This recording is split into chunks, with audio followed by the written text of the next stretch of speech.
La réflexion menée donc par la précédente municipalité dans le cadre du PLU, approuvé l'an passé, devait définir une politique de développement pour Pont-l'Évêque. Le Mont-Fiquet s'est avéré être le terrain le plus propice à l'extension de la ville.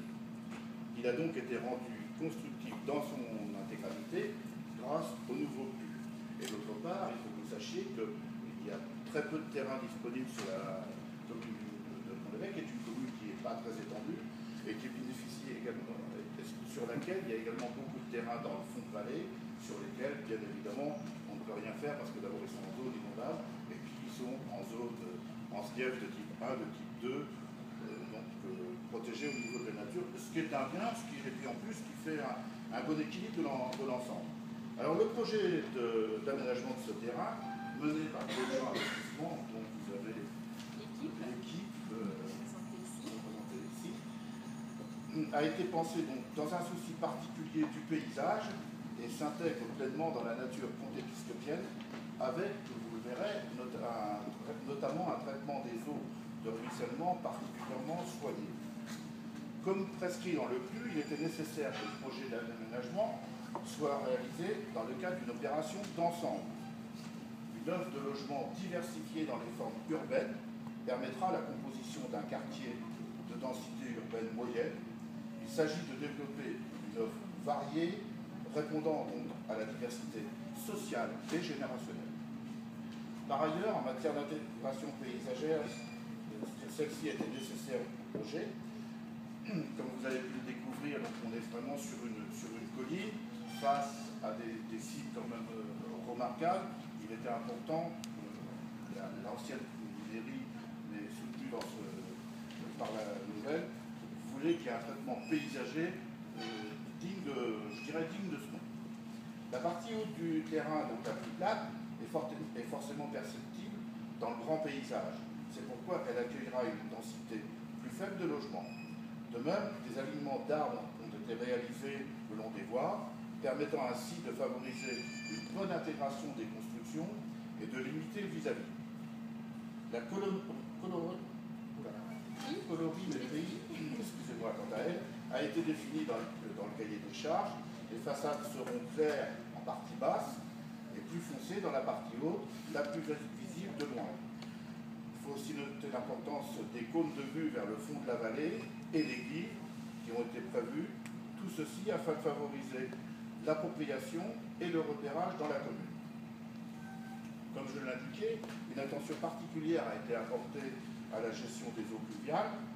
Leur assainissement est traité en hydraulique douce, en favorisant l'infiltration ou l'évaporation, pour diminuer le volume et la vitesse du ruissellement et ainsi préserver les habitations situées en contrebas. C'est pas avec, même si nous ne sommes pas en Ardèche, mais c'est pas avec les derniers événements que l'on vient de connaître dans quelques communes de France qu'il faut prendre à la légère ces problèmes d'évacuation des eaux de pluie. Donc le projet, lui, va débuter sur la partie basse du site, du fait de la proximité des réseaux.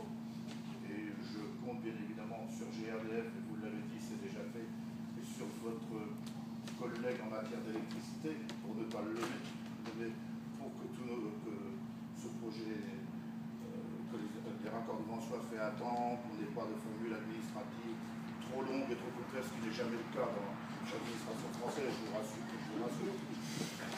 Une voie principale assurera la desserte du futur quartier grâce au nouvel accès qui partira du carrefour avec la route de Beaumont, c'est-à-dire de cette route-là, on va aménager ce qu'on appelle un tourne à gauche, on mettra, c'est ça, en collaboration avec le Conseil général, s'il existe encore. Oui, parce que on va le faire quand même en fin de chantier, parce que on ne voudrait pas que les entreprises abîment les réalisations et que quelque part ils soient obligés de repayer derrière, et ce qui créerait toujours à la fois des ennuis avec d'autres investissements et puis aménager haut. Donc afin de limiter la vitesse des véhicules, comme cela avait d'ailleurs été abordé avec raison, je pense, lors de l'enquête publique, et pour pallier aussi au fort dénivelé du terrain que vous avez pu constater, cette voie sera conçue en lacet. Je rappelle que pendant la phase de chantier, aucune circulation ne se fera via les lotissements riverains. règles que la ville a imposées dans le cahier des charges. Et ce que l'on veut, c'est, on ne veut pas aller ennuyer les... On ne fait jamais de travaux sans créer des agréments. Ça, c'est toujours possible. Et c'est toujours mieux de les faire chez le voisin que de les faire près chez soi.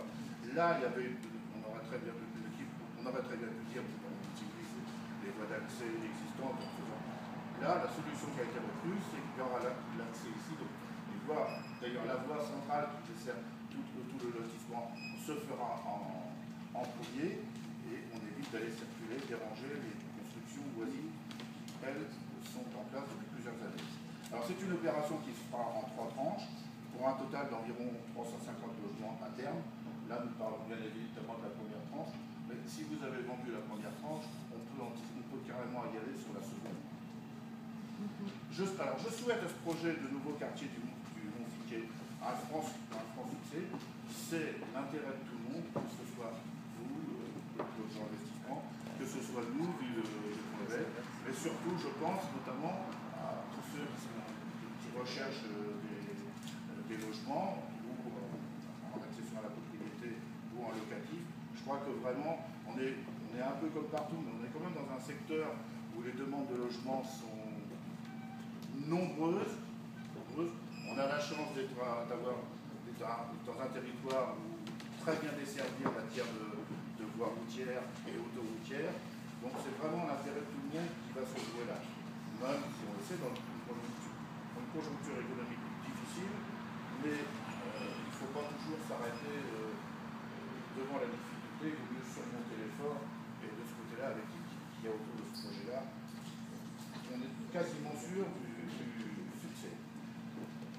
Donc déjà, de nombreuses personnes se sont investies pour son bon développement. Je parlais de l'étude du projet, la collaboration sur laquelle j'insiste aussi, qui a été très bonne entre vous, le promoteur et la collectivité, justement pour voir les problèmes d'eau pluviale dont je viens de parler, de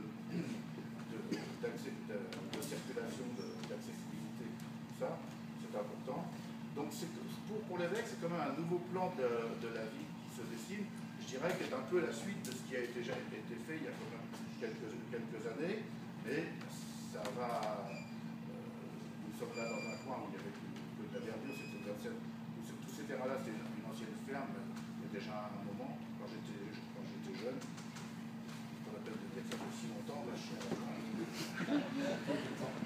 Sa réussite donc dépendra en grande partie de la capacité des futurs acquéreurs à se l'approprier, à le faire vivre et prospérer. Donc c'est une lourde responsabilité, mais aussi une opportunité exceptionnelle, comme je viens de vous l'indiquer. Quant à la municipalité et moi-même, nous nous réjouissons à l'idée d'accueillir de nouveaux Montépiscopiens et espérons que ce quartier répondra à vos attentes. Je vous remercie.